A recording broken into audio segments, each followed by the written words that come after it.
So you want to buy a gun? Great. Well, here's how to find the perfect gun for you.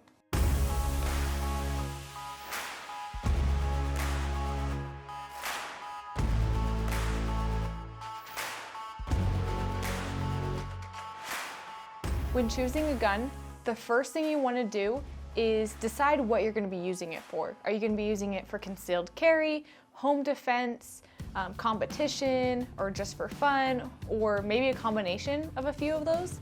That is your first step. You need to make sure you know exactly what you're going to be using it for, because there are many guns out there that are great at one thing, but there's not one gun out there that's great at everything. For example, everybody seems to refer to Glocks for pistols, but Glock is just one of the few brands out there that make pistols, and honestly, they're not even the best option for many use cases. Don't get me wrong, the Glock models like the Glock 17, Glock 19, Glock 43, Glock 43X, Glock 48, those are all good options, but there's a reason that a lot of people go out there and modify their Glocks. I personally carry the Glock 48 most days, but my husband and I, we do have a lot of variants of the Glock, such as like the Zeb OZ9 rather than the Glocks themselves. But once you figure out what exactly you're going to be using your gun for, next you want to look at reliability, because no matter what you're using it for, like I said, whether that's home defense, concealed carry, competition, for fun, you want something that's reliable. Especially when it matters, you don't want your gun malfunctioning or not performing well. Now, Glocks are well known because they are reliable, but there's so many other options out there like SIG, Springfield, Smith & Wesson, Beretta from Langdon Tactical, and my favorite is Staccato. But how do you really know that your gun won't fail? Quite honestly, reputation is reliability. The majority of you aren't going to be putting 10,000 rounds through your gun to test its reliability. So that's why reputation is one of the big ways to kind of determine reliability. And if the manufacturer that you choose to go with has good quality and good reliability with their guns, you're going to be more confident in your gun. So always just do your research and make sure that where you're getting your gun is a reliable manufacturer.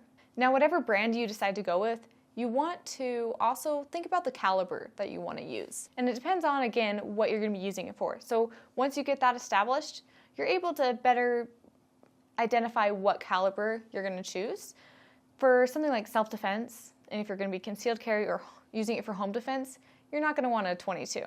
So just make sure, again, doing your research and knowing exactly what you're using that gun for. There's a lot of debate on whether 380 or 9mm is better for self-defense, but just choose what is best for you and what you are willing to train with. Now, price is something to also consider as well.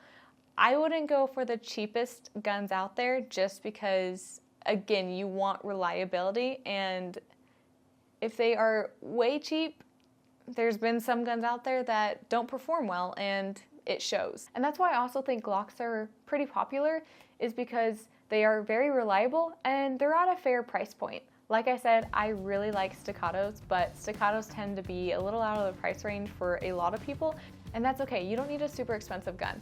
Of course, if you're doing competitions or something like that, then you might want that, especially as you get to a high level. But if you're just using it for like self-defense, home defense, which is very common, then you just want something that you are going to be accurate with, and something that you will train with, and something that's reliable. Size is something to also consider, and especially as a woman, you get a lot of opinions from a lot of people, and many of them will say, go for the smallest gun, you want something super compact, especially if you're going to be concealed carrying it, and it's just better for your small hands, and etc., etc., and they try to tell you all these reasons why.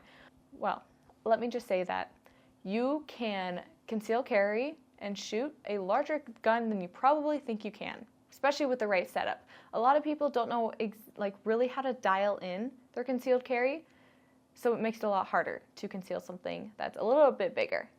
And there's pros and cons to both, of course. So a smaller gun, you're going to be able to conceal it better, but are you going to be as accurate with that gun, for instance? So, like I said, there's pros and cons. Now, when I tried the Glock 43, it was a little too small in my hands. Even though I do have pretty small hands, the grip just felt too small.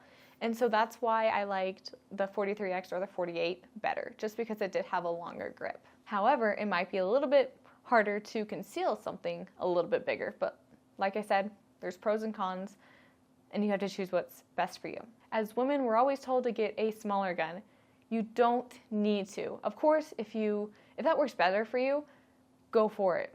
But you don't need to stick with a smaller gun. Maybe go a little bit bigger than you think and just try it out. Just see. You might be surprised. Now, of course, whatever you decide to go with, make sure you test it beforehand. A lot of people just buy a gun just because they hear that's what a lot of people have. And although that might work for you, you might be missing out on a gun that's maybe a little bit better for you personally because you didn't test that one or others out. So what I recommend is going to a range, and if you're able to, rent out a few guns and test them all out and see what you like better, what you shoot better with, what's more comfortable in your hands. And no matter how many videos you watch on YouTube, you're never gonna really know how a gun feels and operates in your hands until you get it in your hands and shoot it. And most importantly, don't take someone else's opinion for the truth. Of course, take it into consideration, but do your own research, do your own testing, and figure out what's gonna be best for you. Because what is best for you probably isn't what's gonna be best for me or someone else. Now, if you do have any questions about how to choose the best gun for you, go ahead and put them in the comments, but also like and subscribe, and we'll catch you next time.